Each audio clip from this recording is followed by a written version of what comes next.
Shandy Cleer is first and foremost a matriarchal crone and a metaphysical poet. She is a spiritual healer, a Pleiadian Starseed who is here to assist humanity with the Ascension process. She is unapologetic in her ways, and she is very direct-like. Good morning, good evening, good afternoon, wherever you may be in the existence of all that is, was, and ever will be, all in this now moment. I am your host, Rocken Larry Locken, and you're tuned into Starseed Talk. And I'd like to welcome my guest tonight, Shandy Cleer, who's a lady.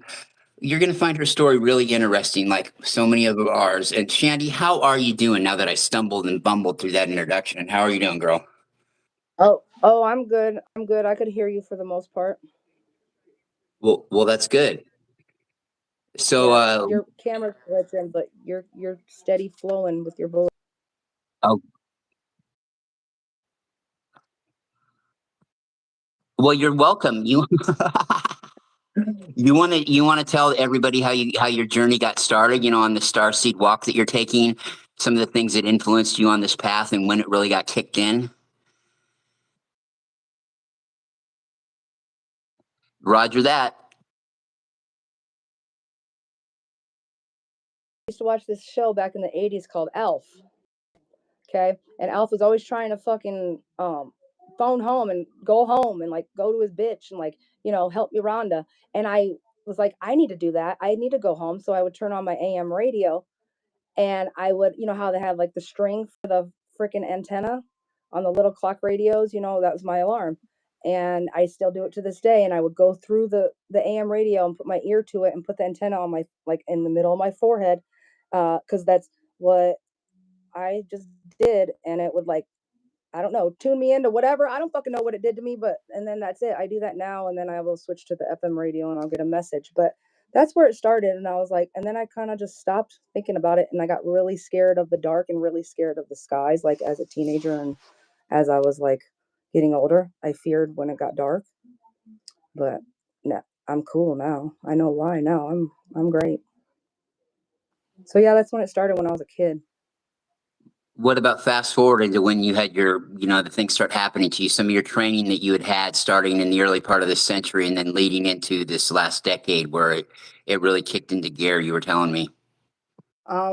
Okay, so when I came back from California in 2004 with my kids, I didn't know who the fuck I was or what was going on or what my life was going to be, because I like thought I was going to live there forever. And then my friend Mickey was like, "Here, have this deck of cards." And I was like, "Okay." And she was like showing me about the cards, about tarot cards.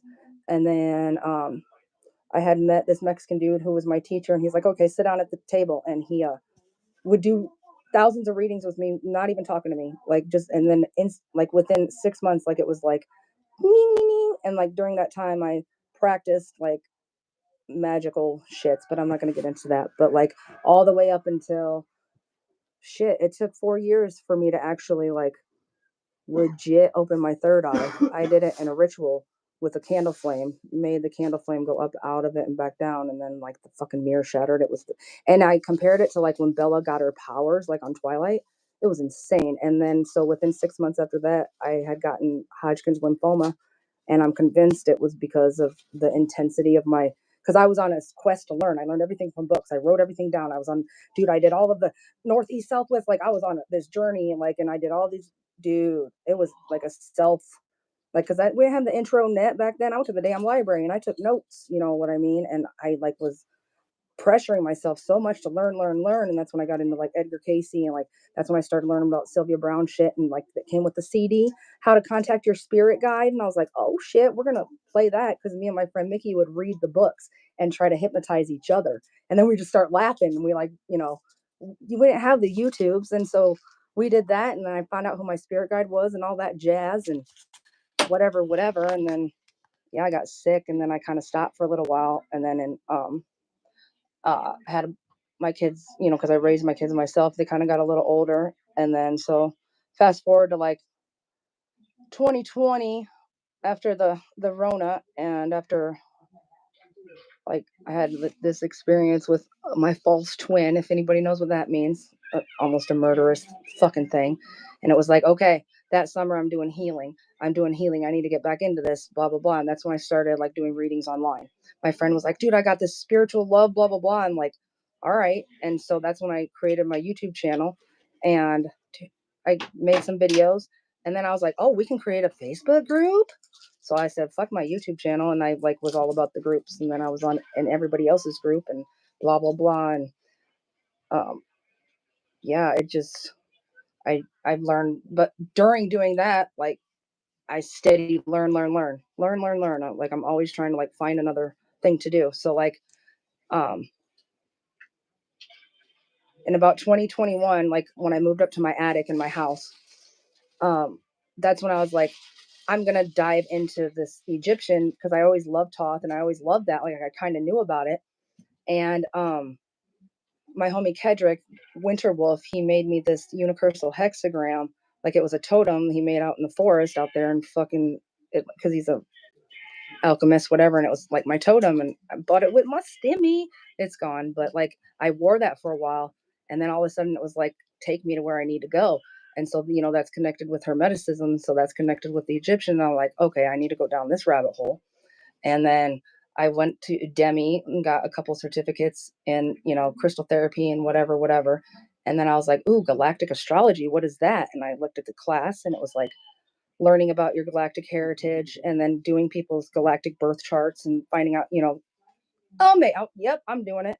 I think that class was like $70, but like I did it diligently. And then after that, I took the light language course and I started doing that, and I started practicing the writing and the drawing of it. And like I always could draw on shit, but I'm so used to like having everything right and like ABCs and not messing up. And sometimes, because some light language there is ABCs and some there's not, and it's like I don't know.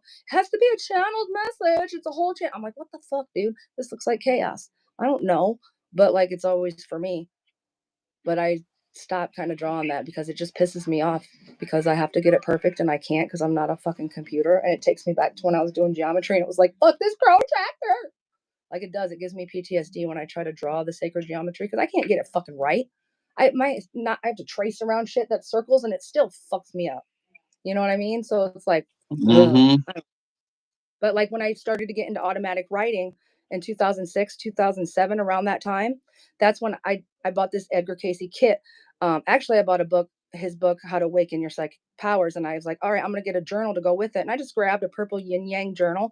That's the basis of the book. So when I learned all that and he talked about automatic writing, I went to Barnes and Noble and got the kit and did multiple times where I just grabbed the paper and I start writing, channel and start writing, and like these demons would come in and these evil entities, and I'd throw my pen across the room, and it took me a few months to get it to where, and I think that's what developed my channeling abilities because I was able to get rid of the bad and just only let whatever in like is supposed to be let in. And I did that, and I created magnificent poems, and I channeled a lot of like because that's what old girl does on the what's that movie with the Winchester homes. She does her automatic writing and creates these rooms like because it's cool. So I'm like, yeah, I did that, and so like that channeled, and then so I learned the cards, I learned the runes, I learned all the tools that to because I was like, dude, I'm a psychologist of the soul, so yeah, I need to help people because I if they can just go up their ladder a little bit, that was my shtick, I guess, whatever. But then I went down the rabbit hole with the Starseed, and I was baffled. And I was like, what? There's so much to learn. There's so much. And I was just, dude, that shit, that lasted about 6 months, that whole thing. And then until I was singing the light language. And then my oldest nephew he will attest to this. He is my one witness that I sang a song by Sia, and he said I sounded just like her. Never again. But that was when I was like able to sing the light language like with my voice. It was a trip through that song, I guess. And I sounded like a fucking rock star.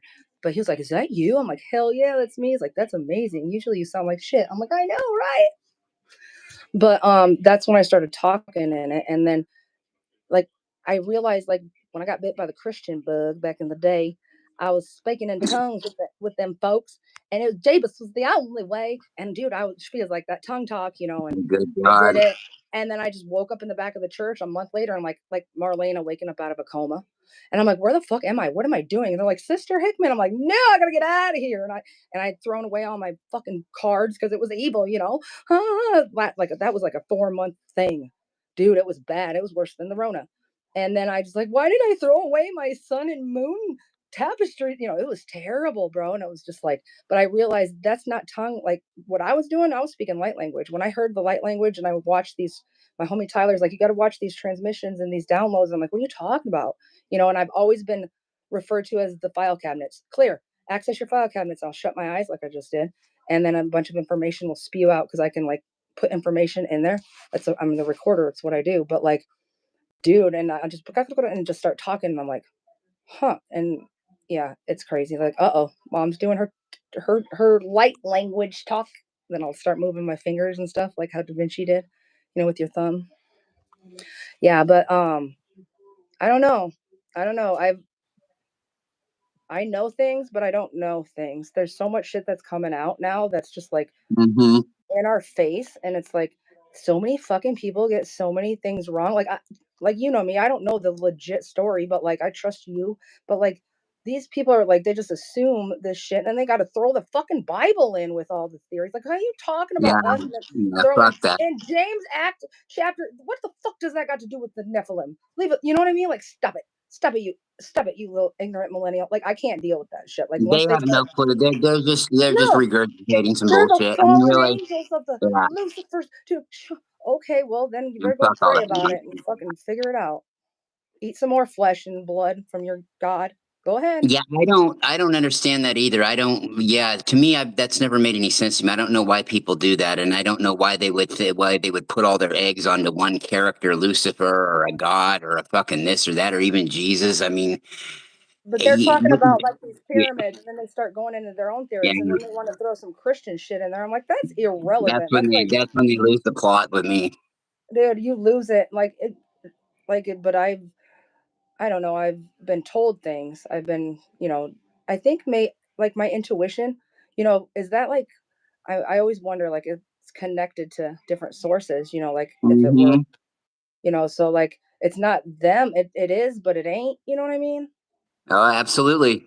And I tell people, if you do like oracle readings, I only have a few different types of oracles. People that have like 90 different oracles, like, are you actually channeling the eagles and the owls and the Native Americans? And you know what I mean? Because like I have my runes, I channel, you know, Odin in them. I have my gypsy ones, I channel that. The angels, I channel the angels. My star ones, the star seeds, and that's about it. And tarot is Mother God. That's it. Few people, you know what I mean? Few different shits. Like you got all these. I don't know. Like I don't know. I guess they just don't channel. They just read the definition. I don't know. You got a lot. Sounds like you got a lot of them. I've got about 30 of them. But I mean, that's quite a few, really. That's all. That's just those people, huh? That's it, huh? Yeah, I mean, I have just those tools. You know, those different tools. I'm not going to try to channel Buddha with my runes. You know what I mean? And I'm glad that I'm able to channel all them people, and they all got my back. And I'm like, why wouldn't you want like a whole army of gods and goddesses at your back? Like the fucking what is it, the Avengers? Like just have them all. Why not? Only Jabez? Only that dude. Jabez is like, no, I'm good. I'm gonna chill over here. No, thank you. But like, why wouldn't you? Like people are religion It's more of a backwards. consciousness level of channeling these things. They're not. I think people get hung up on the actual entity itself versus its teachings and And so the many people consciousness think level that it's comes they're to them. channeling And demons. They're demons. They're well, demons. of I'm like, course they dude, all. like I told you earlier. Yeah, I aren't they all? perfected my channeling skills, you know, many times to make sure no little minions come in my realm per se. And then I was like, the more I did it, the more I did readings for people and whatever. And then I started doing mediumships, like paid mediumships. I didn't do that. I didn't start that. I didn't start the mediumship shit until like 2018 when like I had a bad reaction to some motherfucking Halidol, and they thought, and I was tripping. I thought there was bugs everywhere, and my baby daddy called 911. They sent me away to this fucking inpatient place, and there was a little girl, and I was like, shit, 2017. So I was born 81, 91, 01, 11. So I was like 36. I was like, dude, just send me home. But I was like, that's your grandpa, and he planted them strawberry seed fields with you because we were looking outside. And she was a little cuckoo, but she was like crying, and she's like, me and my grandpa did have that. And then I would like go places and be like, hey, Johnny says don't leave your razor on the tub, and like, oh girl, just start crying. Like he always told me that. I'm like, I don't know where that comes from. So little by little it was coming, and then I would perfect it, and then I just started doing it, and it worked, and the girl that kind of taught me, my mentor, who channels my mom today, she's my mom's medium. She approved. I did one for her dad and whatever, and she's old school East Coast Italian lady, and she's like, "Oh, I approve." And then so I started doing them, and I learned a lot through that. But I don't do them very often. I need to do them again. Yeah, so that's a trip. I learned so much from there. That's a whole nother motherfucking conversation. Beautiful things that you never believe.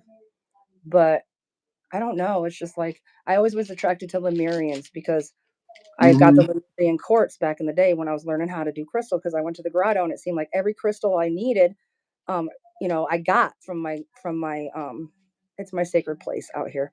And it was like I had a book. I was learning from the charts from the book. And then it was great. I don't really have that many now, but and then I learned about the Lemurian quartz and like how it had like the lines and that and crystal children, and I was always all about that. And then I remember kind of in my studies, I looked and I seen a little chart and it said Lyrans, Pleiadians, Amazonians, and then another one. It was just a little chart I wrote like from some book, and I was like, oh shit. Then the Lyrans quickly I connected with because I have spots, like motherfucking like a cat. And so, and then if you look at my right arm, you can see the Pleiades constellation, like connect the dots, la la la la la. They're darker than my freckles. And then right on my arm, you can see the Lyran one. They're right next to each other. And I don't know how many other ones I have on my body. I've never had anybody inspect me or let alone know what the fuck they were or inspect me, like my back or my legs. I have no idea. I probably have more.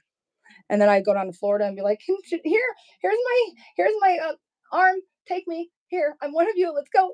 Because we were on Space Coast, Space Force, because she lived by Orlando, and I was like, Space Force, come get me. That was funny. But yeah, and that just sealed the deal. When I seen that, I was like, holy shit. Okay, all right. And then so I don't know.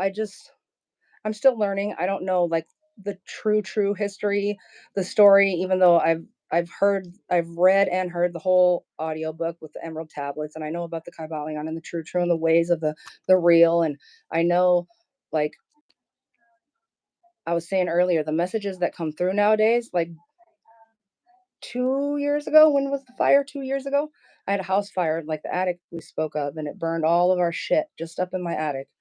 And like I lost a lot of shit, but my magic box was still intact with my studies to write my book, and my birth chart binder was still intact. So I was grateful for that. But other than that, man, all my tools, I had to get new tools, new cards, new everything. But that's okay. But I do need to get more into, I don't know, I need to know the true story. Of what? Of what? Of the history. Of what I resonate with. And like my oldest son, I was telling you about, when he was little, he was like, Mom, I'm from Mars and the people from the future built the pyramids. He was like 4. I said, yeah. And when you're old, there's going to be interstellar travel. You want to come? I'm like, hell no.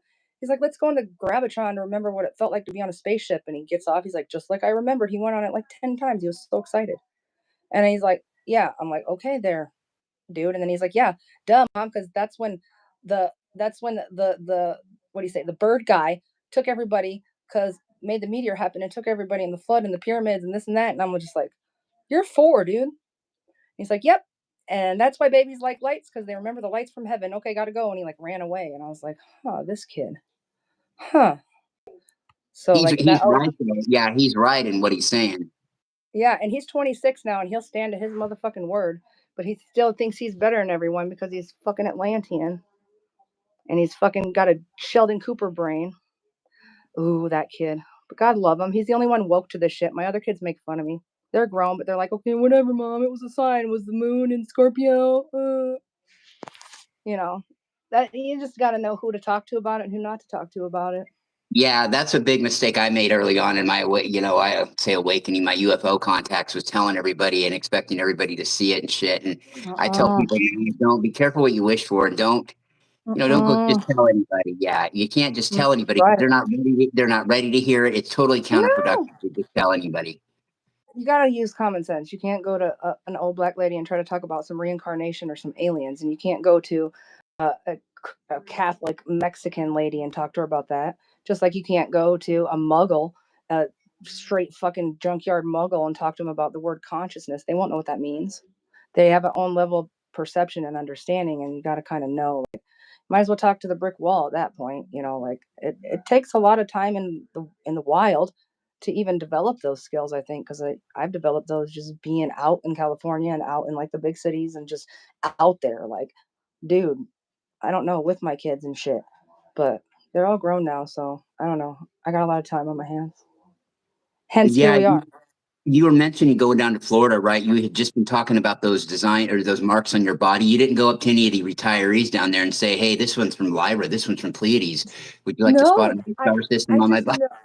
no, I just noticed it. I looked over and it looked like the Big Dipper, and then I seen the little square thing on the top, and I'm like, let me look. And it was during the time I was learning about it, of course, because they show me signs. Like they must have just appeared. I don't know, or the last one appeared to catch my eye.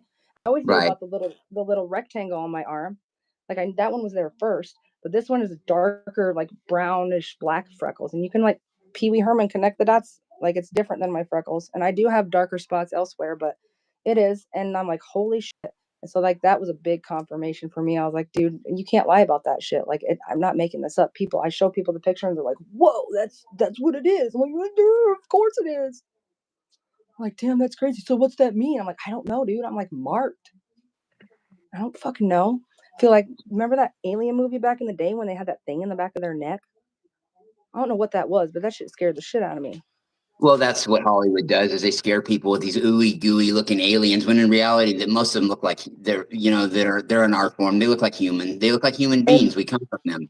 yep, You know and what I'm as a kid, saying? like I And said, so, Alf and Mac and Me, those were my aliens. The alien on Mac and Me, he was cool.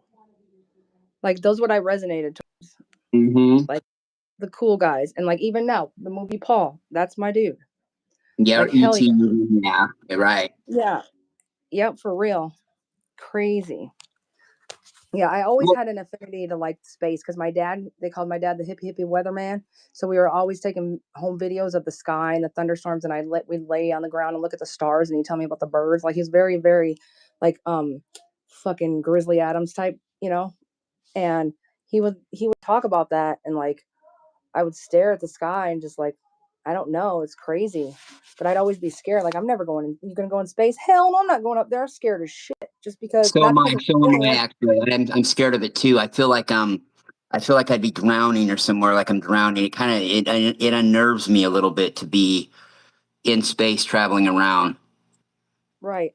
And then so another thing that confirmed the Starseed whole thing, I went outside and it was like in 2022, and it was the first time like the planets were aligned.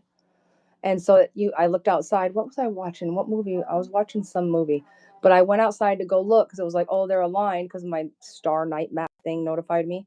And oh, I was watching Soul from Disney. The movie is Soul, Soul. Gotta watch it. Okay. And I looked up and I seen it, and it was like it looked like, in an airport where you're on the fucking escalator, but it's flat, right? And it's like sparking. And so it's like the fucking, it's a goddamn people are transportation going back and forth through the cosmos, like different colors, different beings, different, it's like I could Hmm. fucking Mario Kart highway up there. I was like, whoa, whoa, whoa, whoa. And they were just like, I was like, wow, I want to go up there. Like, I wanted to go up there and like hitch a ride. You know what I mean? Like, oh shit. And then it just stopped because the door opened and it turned black again. I was like, you guys see that? They're like, no. I'm like, bro. And then I was like, because I was literally learning about it. And of course, they're like, all right, you have graduated this chapter. You know what I mean? New summit achieved, like a video game, next level. Yeah. Crazy shit. A lot when I was doing magic and learning magic, crazy magical shit happened too to confirm. Those are stories for another book. But like this stuff is cool. And then I was like, okay, so I can tune into these frequencies, and I started looking up YouTubes for like downloads and what is it? Because I feel like that. Like I do get the downloads. Like I felt like that since I was a kid. And I don't know where they come from. I said I do. I feel like a fucking, you know, upload the information or download the information, and I'm just sitting here, dude. And then so I felt that, and then I was like, all right, I'm gonna do these guided meditations. I'm gonna do these go on these journeys with Toth and with all my Egyptian homies. right? And so I looked up this 2-hour guided meditation, and it took me about 2 years to learn how to meditate too, man. I just couldn't get it right either. A lot of the shit that I can It's do, hard to do for yeah, it's hard to do for your type of soul, a Pleiadian soul in general. It's hard to get that root chakra grounded and meditate. dude, I don't really, yeah, I don't like to do it I either. I could love I could take listening a to them, but Fluey and smoke a blunt and still be like, oh my god, because I don't have an imagination. yeah, Oh, now we are in this garden. Look at it flow with the water. I'm like, does it look like the garden that I went to yesterday? You know what I mean? Like, I can't picture it, so I'm just stuck there. Like, it's and too curriculum based. It's too curriculum based and too yeah, structure based. It's yeah. the one that I like that I do often is it's like 2.5 hours, and it's shamanic journeys to heal, to retrieve soul fragments from traumatic events. And that's when all the angels come to you, and like all the guides and whatever that you want to invite come to you, and then you just like well, not consciously, you choose an event to go back to or whatever, and then you deal with it. It's better than I did the past life one, and I'm not ever doing that again because fuck that. I don't care about that. That's gone. Why you talk? I'm bringing up old shit. But like, yeah, Well, going I in. think it's okay if there's some trauma to heal. Like I tend to agree with you about the past life shit. Now, however, if there's some trauma that maybe you think it's from this lifetime, it might be from the last lifetime Oh or so, yeah. or a Oh couple yeah. times before. So it's important in that aspect. It can be, but it's really Oh for subjective. sure. The only person I would have ever let do it to me passed away. Her name was Dolores Cannon. Of course, everybody who's Oh here in this that room. that's my There's bitch. two others that I would maybe let do it now. People I'd I let know Sylvia personally, Brown but do it. That was my mentor. Sylvia I Brown was wouldn't. my I bitch. wouldn't. I can tell you what. I was her security escort for a night. I've mentioned this on air before for a whole day. I wouldn't only because of this. She knows. She knows fundamentally what she's doing. But I'd rather have one of these young kids that are winging it do it than her. Really. Yeah. Really. That's me though. That's just me. That's just me. She's just too '90s, too structured, too. It's old news.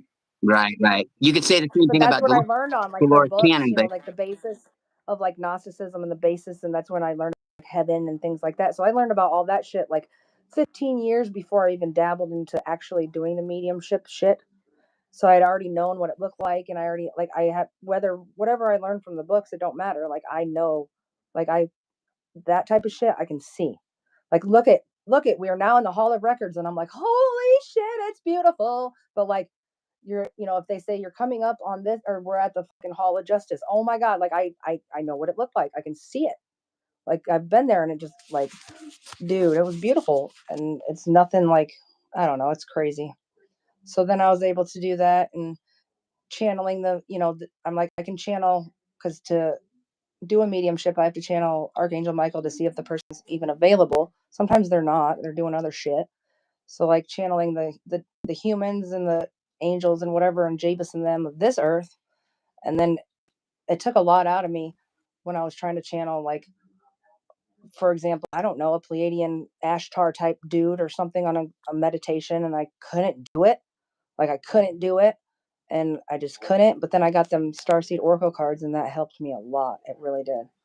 And then yeah, just now I don't know. I don't know if the ideas I get and the inspirations I get are from them or are from my grandma or my uncle or Archangel such and Angel such and such, or my homies probably down all south. the above. Probably a little bit of all the above. But yeah, what was fortunate for me is I didn't have to really do all that. All these collectives I channel, they have came to me through That's crazy. telepathy and things like that, Yeah. right? They just came to me and they keep coming and they won't stop. Finally, they have at 30. But yeah, a lot of people you have to go through a lot of that work, to make it happen. And sometimes you can Yeah. want it so bad that I've talked to people, they would just love to have contact with extraterrestrials. They would love to, love to, love to. And I just try to remind them it'll happen for you when it's ready. I don't know what to Right. tell you. I didn't choose to have these motherfuckers come into my life. I mean, Right. I Like did, I like I did in said the that past. too. I know, I've but never then seen a but fucking spaceship. somebody will say, but I got to preface this. Somebody will say, you chose you before you came in here. Well, of course I did. But I mean, it's like Bullshit. consciously being aware of it. Yeah, no fucking shit, Right. dude. I don't remember. I But, know but, I but know I did, but in the school of life we were, yeah, learn the but I lessons didn't first do and it. take the I test didn't go later. around. I mean, I was worked heavily high up into politics for Christ's sake. I wasn't into any of that except I did listen to it and I believed in it, but I just had never heard the term Pleiadians before. And there's really no rhyme or reason why I at least wouldn't have. But yeah,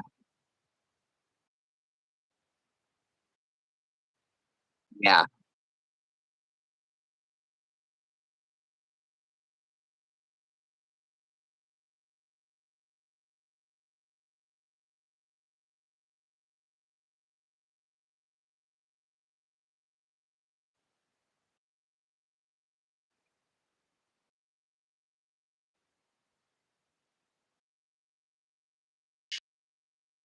What? I was what? What?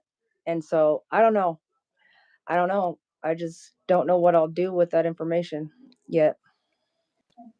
No, It's a lot. you have to take it as it comes. You have to take it as it comes, and you can't have 80% of it together and then let your human mind try to sew the rest of it together. Like, well, this must mean this because this does this and this And rhymes with that's that. how I formulate shit, dude. I'm so complicated, like layer on Yeah. layer and like scientific method and why and this has to do this and for what? Like no, and I always have to get in a super zone when I want to draw some light language and I get pissed off when I can't. I got to put on interstellar instrumental and get that noise in the background and no interruptions. I got to be in a zone like some Hmm.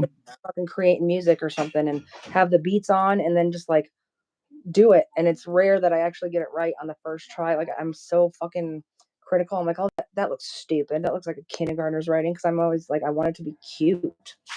So dumb.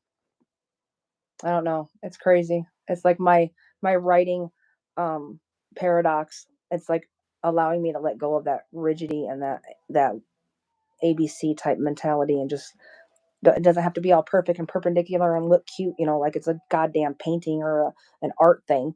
It's just do it. Like and then when I do, it looks like a bunch of nonsense. I'm like, that looks dumb. So I don't know. I'm really anal about my sigils and my light language that I draw. And like I see like on these light language groups and I see people and it's just a bunch of scribbles and it reminds me of my automatic writing back in the day that I had to decipher because it was scribbles. And I Well, deciphered it through cards. listen, while we're on that subject, why don't you talk a little bit about how it came to you, though, that Pleiadian light language basic alphabet that you sent me? You know, yeah. How'd that come about?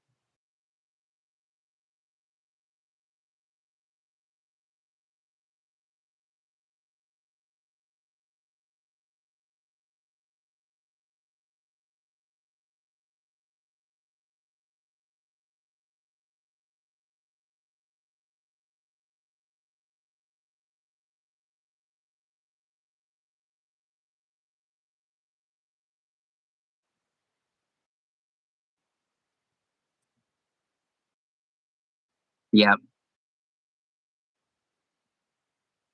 Yeah, yeah. In fact, my co-host of Conscious Conversations, Carolyn Linner Roberts, was saying that too, that everybody has their own light language that they're figuring out right now, right? And yours come from a mix of all that.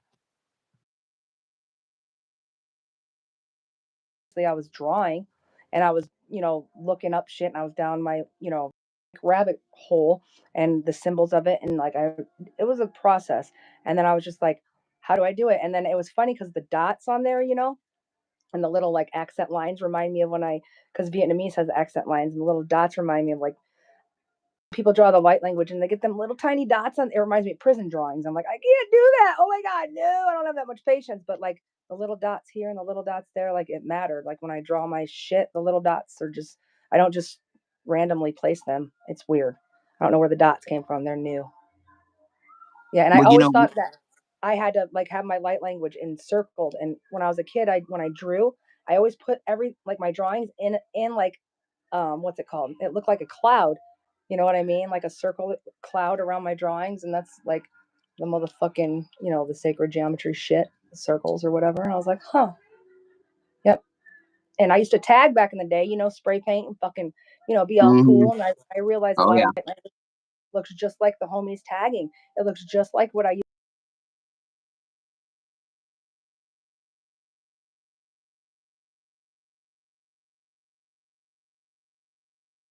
to draw. I could fucking sketch anything. I love sketching like trees with no leaves and all that. I love doing all that shit. But dude, coloring, everything, that was my shit. But like, yeah, I could never capture souls. And then, I went and had a bunch of kids and was living my fast life. So that went out the window. But yeah, and I can't draw no Lion King fucking, because I used to draw the Disney books, you get them in the mail, that like set of Disney books. and I Yeah. draw from the Disney books like Mufasa and whatever. And I just looked at my notebook and I'm like, look, I tried to draw Mufasa and Simba last year. What the fuck? Like, it was terrible. I'm like, damn, can't even draw that no more. But I guess I'm done with that type of drawing. You know what I mean?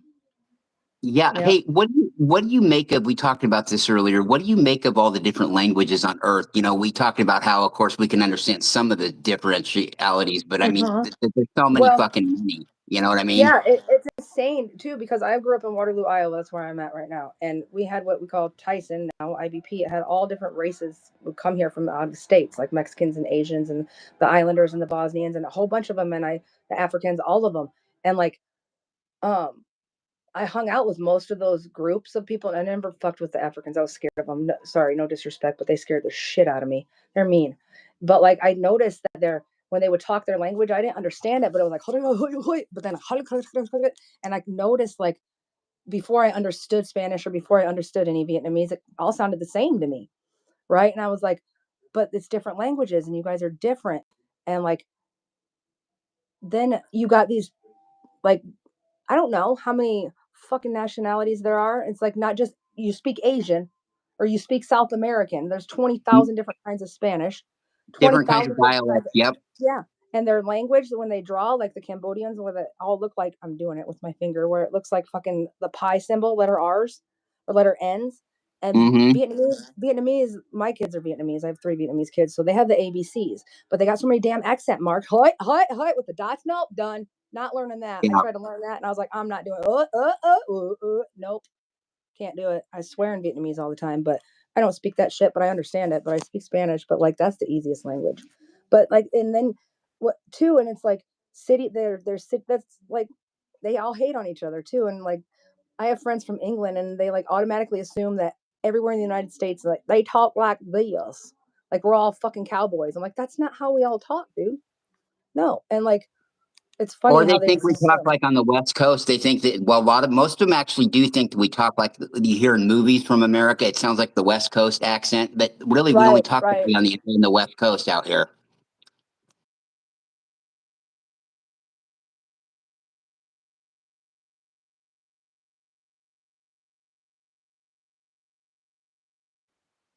Exactly. I'll go to North Dakota. They sound more Canadian than the Western Canadians do anymore.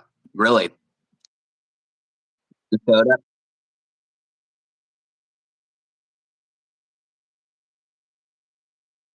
No,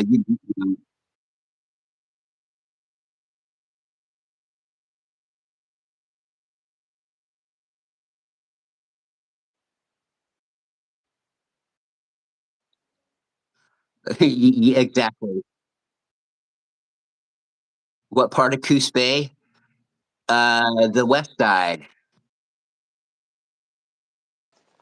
Well, I know that's. I figured you didn't. I'm like, okay, that's kind of a weird question to ask, but No, yeah, I tried the because west I side, stayed. South Central Coos Bay. Hold on a minute. I stayed there in 2016 for like a month, and my brother that lived there is actually who I live with now. I'm gonna see if he's awake and see if he um where he no they went to sleep.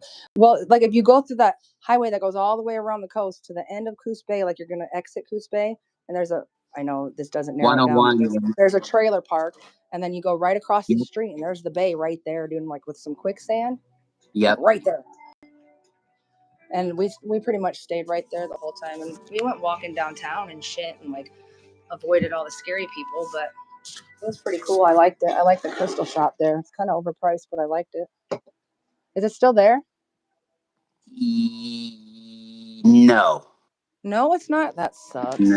no, That was a no. It's long not. time But ago. that's not that unsafe of a part of town. Have you spent any time out in Empire, or out in the hood out there, Barview area?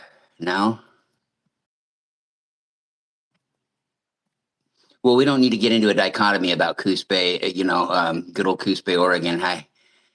Um, I hate to slam my own hometown, but then again, it is that bad. People, don't everybody start moving here.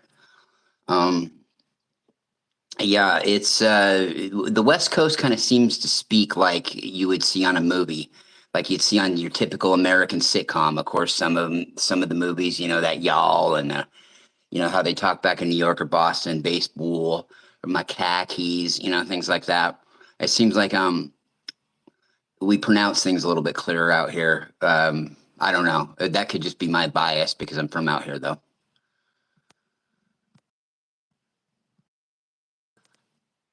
Would you have technical difficulties?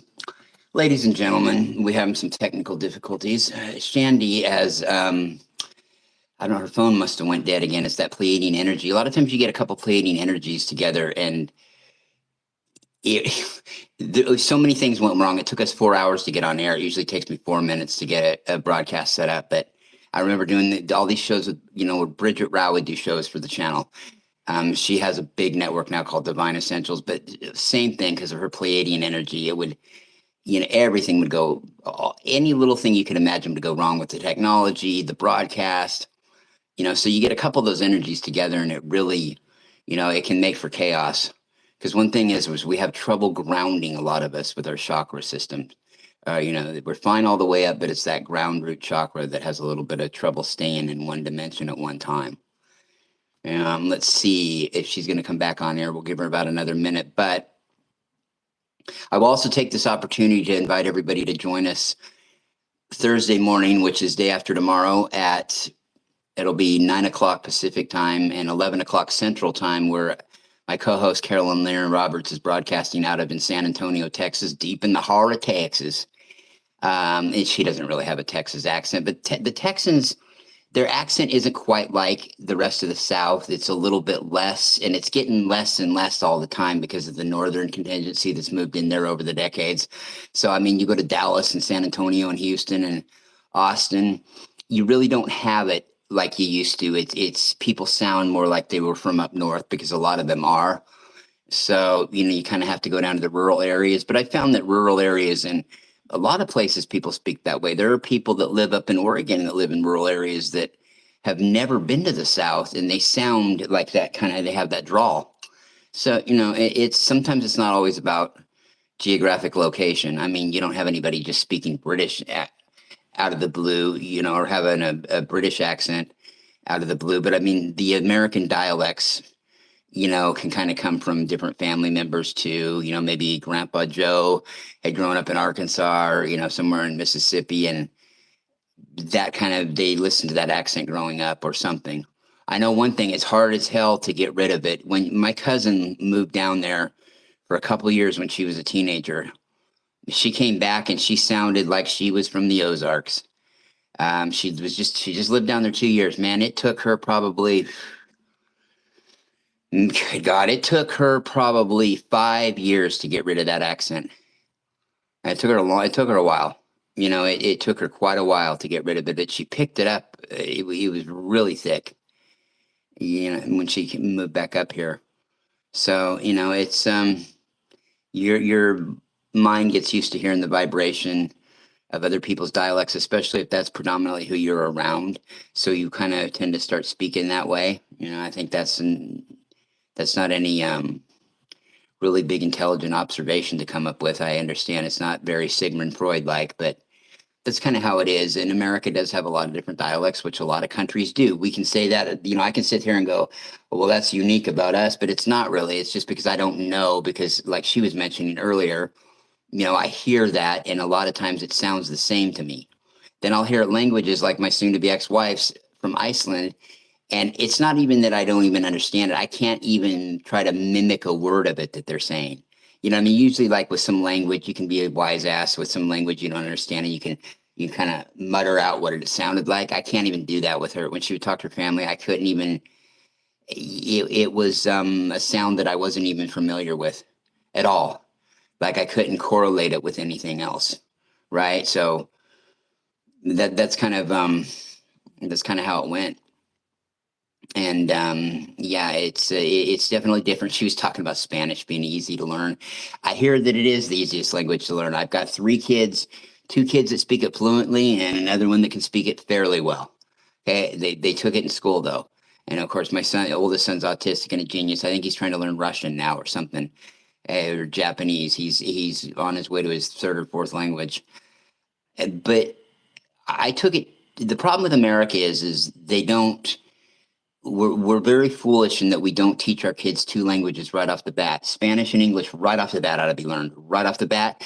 And it goes back to kind of a hatred or racist thing because, oh, well, they ought to come there to speak our language. They're going to come here. Well, yeah, that's fine. That's great if you think that. But even if you had a closed-minded attitude like that, why in the hell wouldn't you want your kids to learn it at the most easiest opportune time for them to learn it when they're that young, instead of waiting until they're in high school when it's a son of a bitch for a lot of people to learn. Well, I mean, I tried it for 2 years. I tried to take Spanish twice, and I didn't. My grades weren't that bad, but I couldn't get it. I failed twice. I mean, of course, I was also cutting a lot of class. It was right after lunch, and I was also coming to class really, really. It was in the early '90s, it was usually a smokable lunch. So, which was stupid because I usually had to work all that night too, as a closing manager at McDonald's, and my last 2 years of high school were a haze like that. But I tried taking it. I just couldn't get it. It was just maybe it was too structured. I always thought maybe I should get some tapes and learn it while I'm sleeping, something like that. But yeah, I don't know why they wouldn't want our kids to learn it. In Europe, some of those countries, they know 3 and 4 languages, just like it's nothing. Then they know another couple more that they could mutter through if they absolutely had to, in an emergency, communicate with somebody with that kind of a dialect, right? Or that variation of it. They know this. They learn this when they're younger, and that's the best time to learn. I couldn't imagine, like, one thing I am grateful for. I can't imagine trying to learn how to read. If you if you didn't know how by the time you got into, say, like, well, really later on in grade school, man, by the time you get into junior high, if you don't know how to read at all, or really at all, man, I can imagine what a fucked up process it would be to try to learn for some people like me. Terrible. Yeah, I couldn't imagine it. So I don't understand this not teaching kids both languages right off the bat in America, Spanish and English right away. I think it's my thought. I think if I remember right, the Canadians learn in some parts at least. They learn both French. Well, Quebec they do. They learn both French and English when they're coming up. When they're young. They don't wait till you get into high school to take it as an elective. Okay, and it's not required. But a lot of career fields now do prefer that you know Spanish. I know Oregon State Police, they prefer if you know Spanish if you're going to become a cop. That's because my middle child, my youngest son, he was looking into doing that. He wanted to go into law enforcement before he got on, before he does what he does now with the railroad. But it's just a good idea to know it. It's a good idea to know it. And why wouldn't you want to give your kid that opportunity? But some people are so focused on their mind, being cut off like, oh, us against them against us. And same thing here in America with the metric system. Why don't we use the metric system? Yes, it'd be a pain in the ass to learn, but it's a lot more efficient of a system from what I understand. And I don't give a fuck if it's a little bit less efficient. The rest of the goddamn world practically uses it. Canada went to it. I mean, at some point they had to make that transition. Yeah, it's really ridiculous. So, plus I hear it is a little more efficient, but that I don't really give a shit about that part. It could be less efficient. But to go along with the rest of the world, we should learn, it would do nothing but help us to know it and to go by that as well, right? But people don't want to do it. It would be a pain in the ass at first, but we get it figured out. Figure out that a kilometer is about 3/4 of a mile is a kilometer, and the Celsius, of course. And I admit I'm dumb as a box of rocks when it comes to the Celsius versus our Fahrenheit system. The only thing I know about Celsius is their 0 is our 32. Our 32 degrees is their 0. Okay. And I suppose with Google and everything now, I could have learned this long since ago as to what the difference is, right? With every degree that you go up. I mean, obviously it's not 1 degree is 33 and 2 is 34. There's some kind of a equation with it. Now that I understand. Okay. So I realize that, but it would just be a good idea. But that's not for me to say. I'm just one person out there. But it wouldn't hurt us to know that. It wouldn't hurt us to know a couple languages, and it wouldn't hurt us at all to use the same kind of a measuring system weather and for heights and for distances that the rest of most of the westernized countries in the planet use currently. So yeah, that's the way I got it figured.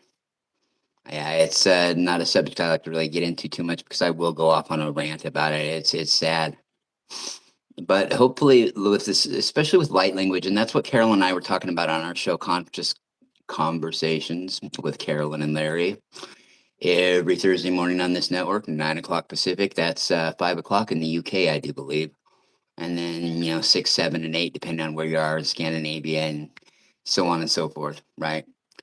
So we were talking about light language being sort of a universal language for the cosmos, and possibly even, right? It's something that two societies that don't share the same way of communicating could maybe communicate with each other through symbols, through plays, through things like that,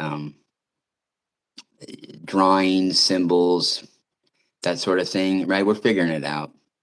Light codes are hitting it's a really hot topic right now. Light codes are hitting the planet really hard right now. They first came into their inception, as far as what we know it, probably between 5 and 10 years ago. They started to kind of flood in here a little bit and truly enlighten people, or taking photos of that sort of thing. Like a lady by the name of Yvonne Ganez, who's wonderful, been taking those photos for a long time. And others too out there that were able to access that information. And I'm sure before that even there were, but I'm sure that as you go back further, it was a little bit more not so mainstream, right? It's becoming more mainstream, especially within the Starseed Lightworker New Age UFO community, church, metaphysical healing center community that we're all part of. Yeah. So, the multidimensional, interdimensional, extra dimensional, super dimensional, every kind of dimensionals, right? This dimension ascension we're going through, right? That's another thing too, is that with all these celestial events, whether it's the planetary alignment, whether it's the eclipse, whether it's these collective shifts we're going through, whether it's these individual shifts that we're all going through, right? These things are helping to upgrade our body so that we can handle the higher vibrations and things like that. And I think Carol and I will touch a little bit more on that on Thursday morning, but yeah, I've been saying that for quite a while now. It's not like, it's like if you have a bad cold or an illness or something like that, right? And you're fighting through it and it's been hell. It's like, okay, you get better, right? But then you still have a few days where you're dragging along. You're kind of, I stopped and thought about it about a year ago. And it really isn't that way with with one of these shifts, because once it's hard, they can be really hellacious on the body and everything, right? But once it's done, it's done. That phase of it's done. Okay, you don't feel this drag over for a couple days, I've noticed, at least for me anyway. But then again, it took me all those years to figure it out, because when I was having them hit hard, the last time, in fact, they were before this last big ass one we had back in November. It was 2000. It was in 2015 the last time we were getting anything like that at all. Somebody said around 2019, 2020 there were some, but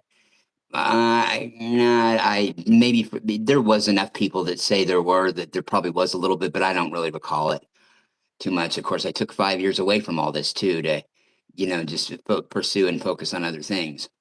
And so maybe I wasn't in tune with it. Plus COVID was going on. So I really wasn't giving it a lot of thought and hadn't heard it. But I know that in 2014, especially starting about late 2013, 14 was the worst.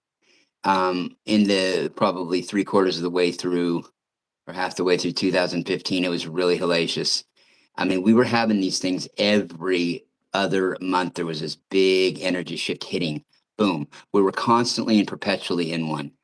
And plus, not only that, there was a ton of people awakening at the time, like it does, right? It comes in spurts over the decades. Or, every few years, there's a big spurt of them. It's always happening. But it seemed to me like we were going for a while where every 3 years or so, there'd be a new class coming in of people, that would be over a 2-year period that were coming in and awakening, right? And there was a whole bunch of them around around that 2010-11 period, around 2011, early 12, that kind of a time frame, right? And then really starting to come into the forefront, that class was in about 2014. That's when a lot of people started getting connected with each other on Facebook. And I'm not just saying myself per se. I'm saying I've met God, hundreds that I know of people that have. I've talked to probably 10,000 people, at least a little bit. Like this dialogue I just had with her, I probably talked to 10,000 people that, are in our community over the years. And 14 was really a big deal.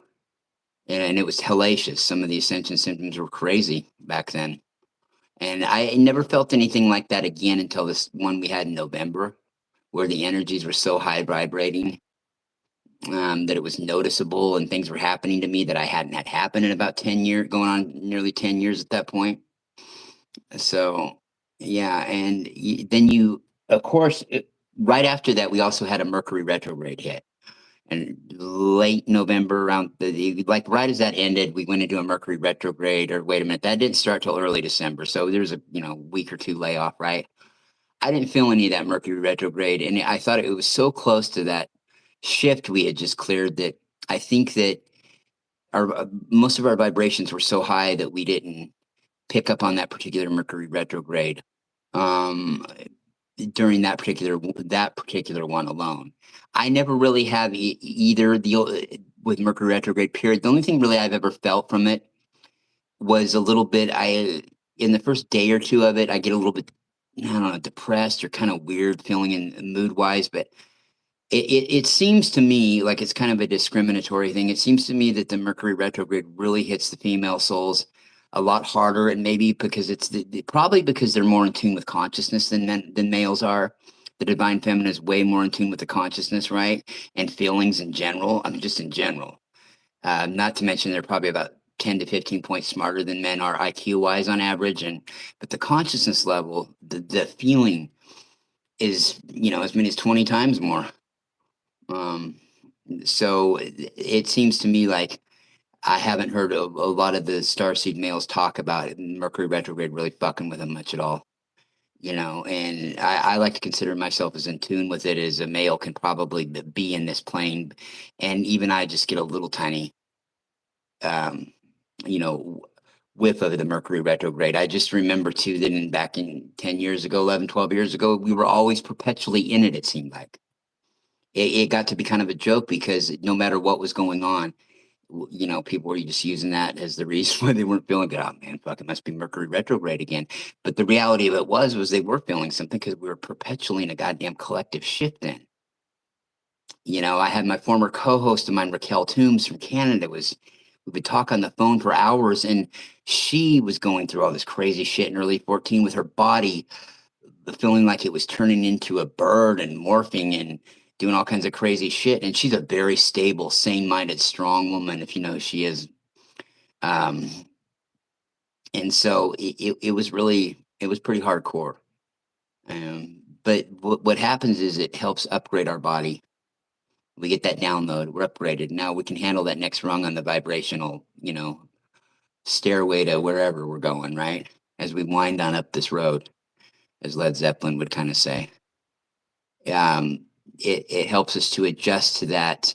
Otherwise, you'd be left in a situation where your body you could not handle that vibration. Your body would be wanting to just pull itself apart. And plus the sound, I really do believe that the sound could be deafening. The thing about it, and I was talking with Carolyn about this too, the thing about vibrations, man, you can get some of those vibrations and it's the loudest fucking sound you'll never hear. It's the loudest sound you'll never hear. And I really don't know how to explain that if that doesn't resonate with you, but it's the loudest sound you'll never hear. It's pretty basic. You know what I mean? It's just, but it's not really a sound. You can't go get somebody else. And believe me, because I've made a fool of myself many a time. Enough for us all trying to go get some, hey man, do you hear that? Do you hear that shit? Late at night, back in the early part of the last decade. Hey, you hear that, man? I'd even go get the neighbors and shit. You know, this young couple that lived by me in a house a couple down. I'm like, Kyle, man, you hear this shit? No, man. And no. It's a vibrating that only people that are, well, this kid was pretty awakened, but I mean, you either hear it or you don't really, or you hear it varying degrees of it, but you're not hearing it, you're feeling it, but it can come across as a sound, just like with light language moving into the color realm, right? I mean, these colors all sound like different sounds, but it's just that the frequency hasn't been as available to Earth as it is becoming, right? To be able to just walk around and go, oh, wow, I hear that sound. Oh, that's blue. Oh, I hear that sound. Well, that sounds a little bit like blue and red. Oh, that's purple. Sounds a little bit calming like blue, but a little bit pizzazzy. Oh, that's purple, you know? Or yeah, that's just seems real nice and jovial and uplifting in a energetic way. Oh, that's yellow. You know, so these colors have codes in them, and if you really study into the colors really deeply, you know, the actual symbols can start showing up in these codes. And they're everywhere. Everything is a symbol, everything is, it's not just that it's some um subconscious thing where you know the Illuminati and the Rothschilds and the Rockefellers and the cabal and the fucking Bilderberg group and the Warren Commission and the Anunnaki, and you know, you go on down the hit parade of them, right? You've heard them all. uh Go ask David Wilcock about them all. Yeah, it isn't just some kind of a subliminal thing to mess with you, right? And even subliminal shit isn't really meant that evil. A lot of it, you know, some of it is, some of it isn't, but it's all in how you take it. I mean, take grocery stores, for instance. There was a time, well, it's really only been in the last couple of decades, and maybe three at the most, where the thought of ever hearing a fucking rock and roll song or any song with words in the grocery store was absolutely asinine. It was elevated, and I liked the music better than, actually, I'm weird. The elevator music, it was elevator music that you would hear in a grocery store, nice kind of, or a department store, nice little comforting, you know, there's a little elevator music, right? A little soft electronica. But those in the 70s, they developed a set of those songs, and I actually have a playlist of them on either here or one of the other channels where I was able to get a hold of those online.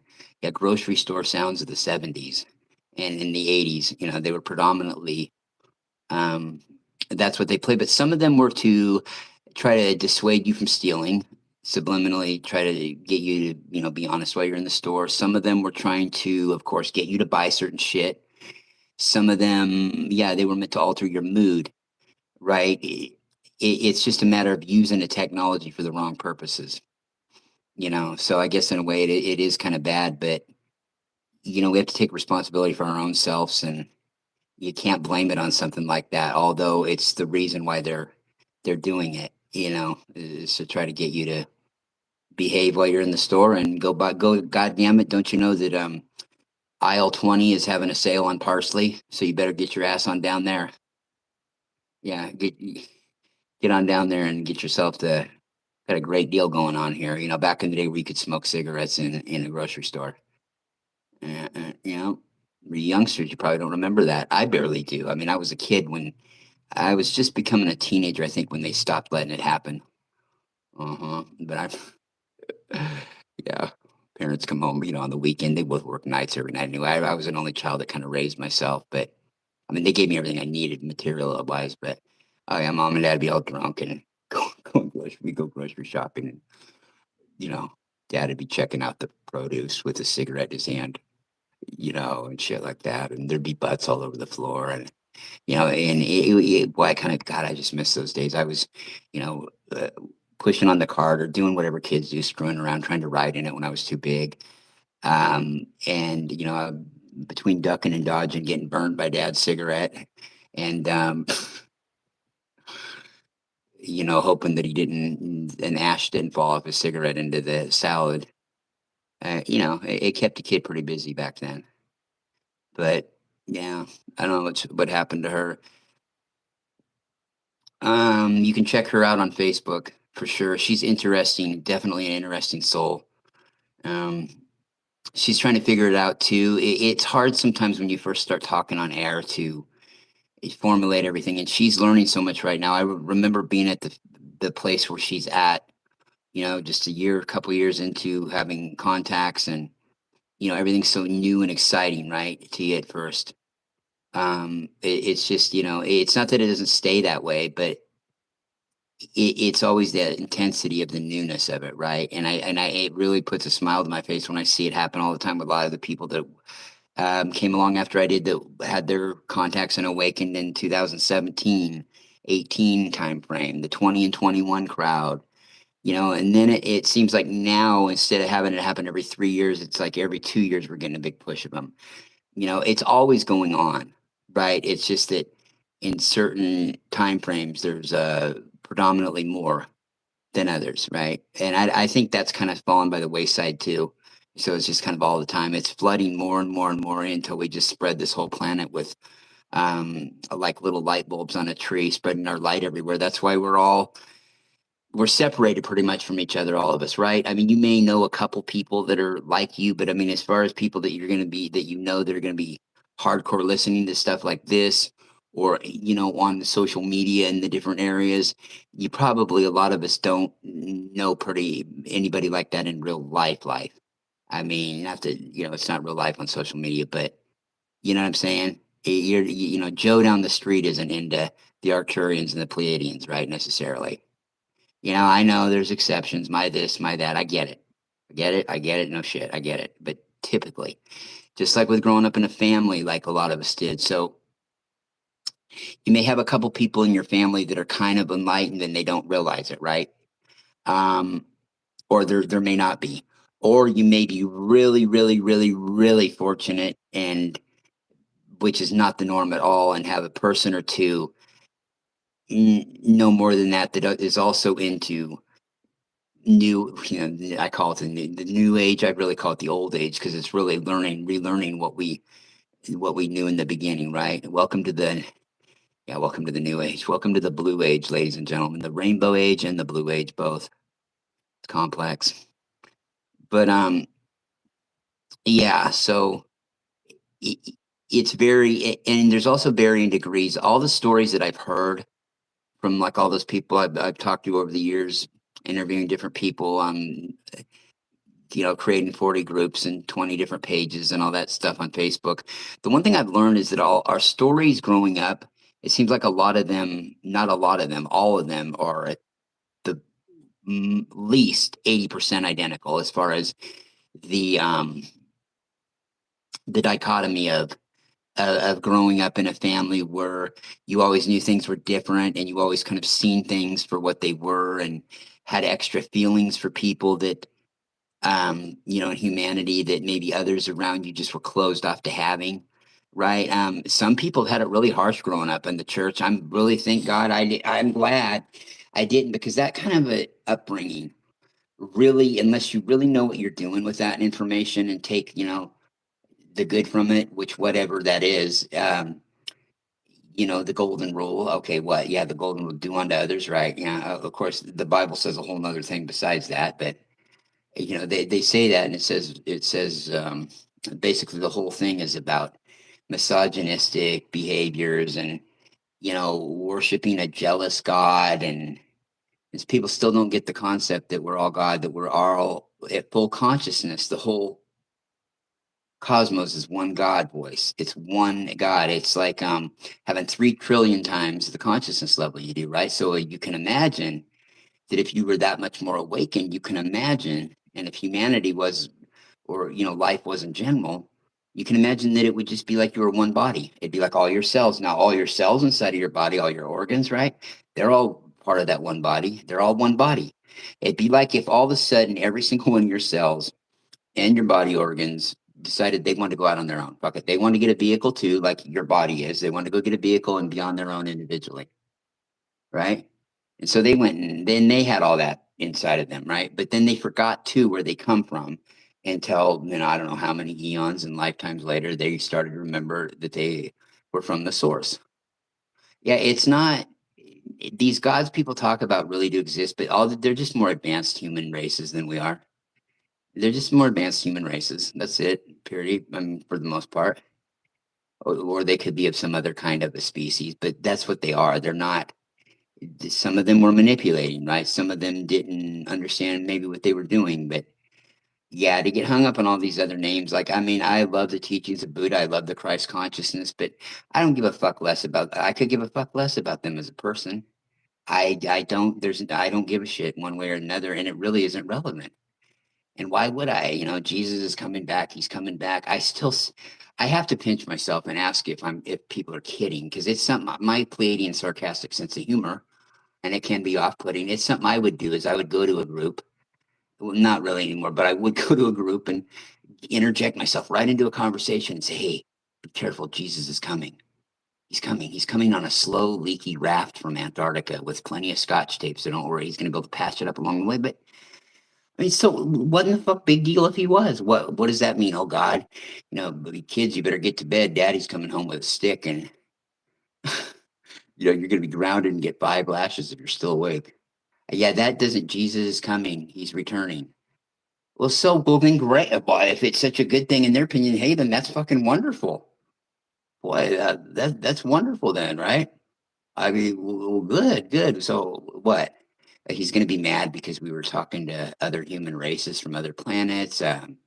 We were communicating with orbs, which are usually just humans from other planets and ones that were here too on the fucking orb. And there are many purposes for the orbs. Some of them are military fleets from star systems. Some of them are just angels traveling around. The angelic ones seem to have less souls on them. They seem to have like one to maybe a handful, right?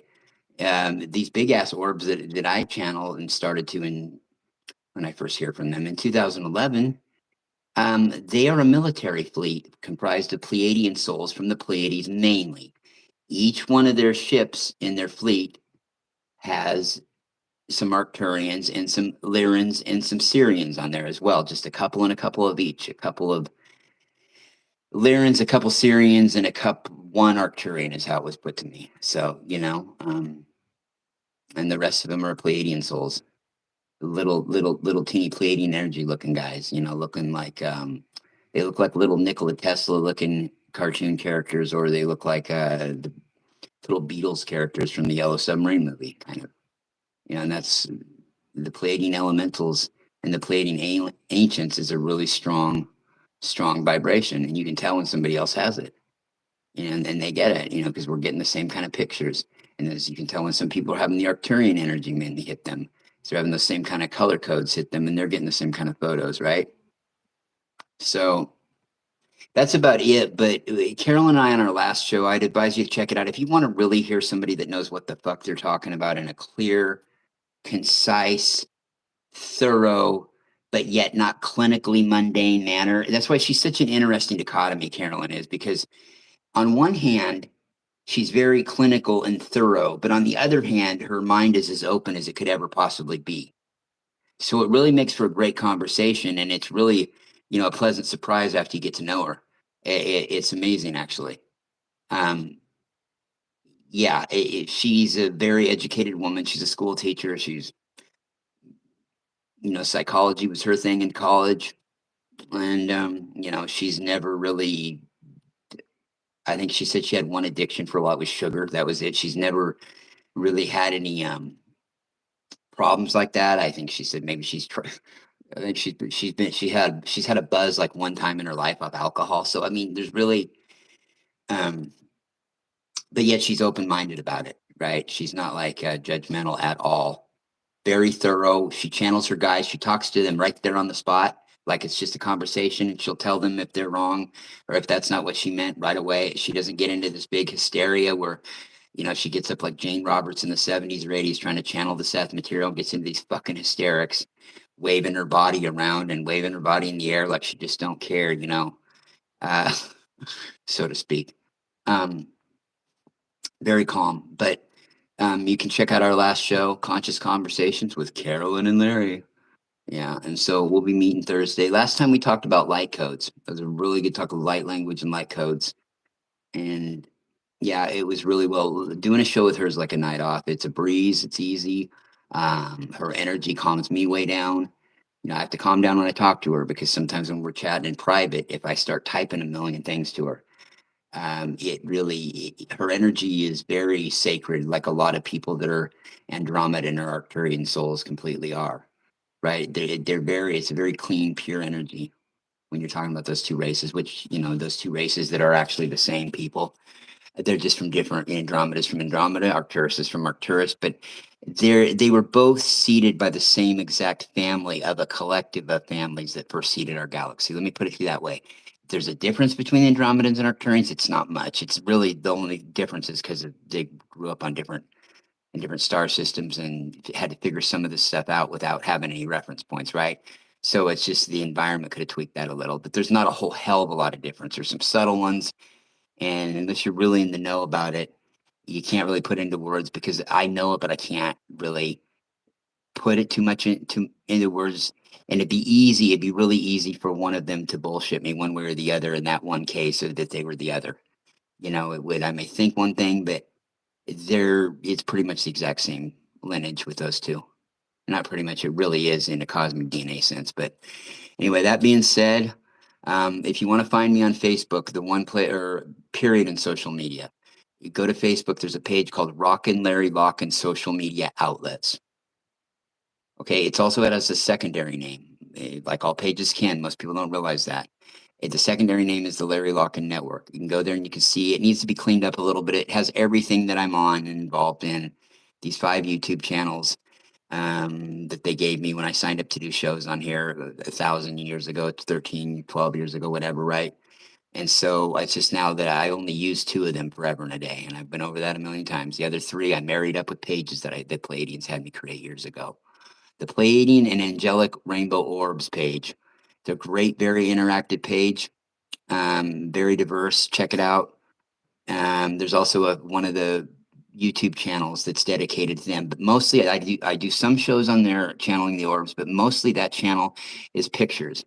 I think we've got close to 1,000 orb pictures on that YouTube channel, so you can check that out there. That's the Larry Locken 4 channel at Pleiadian Rainbow Orbs /YouTube.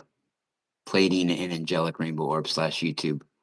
And that's the number 4 channel. The 5th one, of course, is Pleiadian Blue Love Healing at YouTube. And that's, Larry Locken 5 channel. And I didn't realize this till about, 9 months ago or so.